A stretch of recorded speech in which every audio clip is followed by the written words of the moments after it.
এটা হচ্ছে বেজাজের একটি 20,000 mAh এর পাওয়ার ব্যাংক এবং এটা হচ্ছে 22.5 ওয়াট ফাস্ট চার্জিং সাপোর্ট করে। সো চলুন আমরা এটা আনবক্স করে দেখি এটার মধ্যে আমরা বক্স কন্টেন্ট হিসেবে কি কি পাচ্ছি।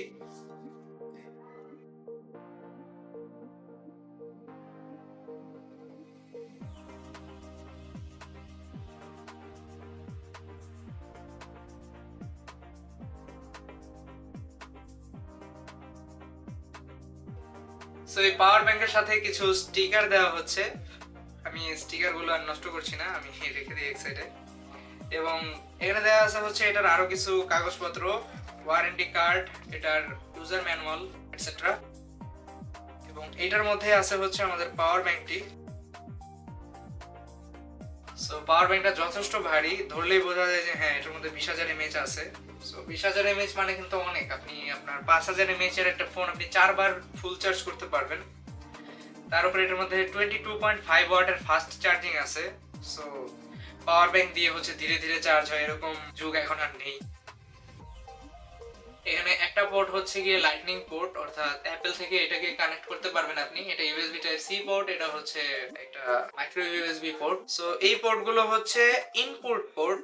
এটার মধ্যে হচ্ছে আপনি ইনপুট দিবেন এটাকে চার্জ করার জন্য, এবং আপনি এটাকে হচ্ছে আউটপুট হিসেবে আবার ব্যবহার করতে পারবেন। অর্থাৎ এখান থেকে আপনি এই পাওয়ারটাকে অন্য কিছু চার্জ করতে পারবেন। এখানে এটার হচ্ছে একটি পাওয়ার বাটন দেওয়া আছে। সো এই পাওয়ার বাটন ইন্ডিকেট করে এটার মধ্যে হচ্ছে কত পার্সেন্ট চার্জ আছে। অলরেডি এখানে দেখা যাচ্ছে 0, অর্থাৎ এটার মধ্যে চার্জ খুব একটা নেই, যেহেতু এটা একটা ইনটেক প্যাকেট ছিল। এখানে দুইটা ইউএসবি টাইপ এ পোর্ট আছে। এই পোর্টগুলো থেকে মূলত আপনি লাইন বের করে আপনার ডিভাইস চার্জ করতে পারবেন, এবং এই পোর্টগুলোই হচ্ছে এই ফাস্ট চার্জিং সাপোর্ট করে। এছাড়াও এটার মধ্যে স্মার্ট চিপ ইমপ্লিমেন্ট আছে, অর্থাৎ এটার মধ্যে আপনি পাবেন হচ্ছে ওভারচার্জ প্রোটেকশন। এটার নিজের ওভারচার্জ প্রোটেকশন আছে, এবং আপনার ডিভাইসকেও আপনি যেই ডিভাইসটা এখান থেকে চার্জ দিবেন সেটার মধ্যেও এটা ওভারচার্জ প্রোটেকশন দিতে সক্ষম। সো কোনো রিস্ক নেই এটার মধ্যে। বেজাজের এই 20,000 mAh এর পাওয়ার ব্যাংকটি বর্তমানে আমাদের কাছে অ্যাভেলেবল আছে, এবং এই পাওয়ার ব্যাংকটি সম্পর্কে আরো বিস্তারিত তথ্য ডেসক্রিপশন বক্সে দেওয়া থাকবে। ধন্যবাদ।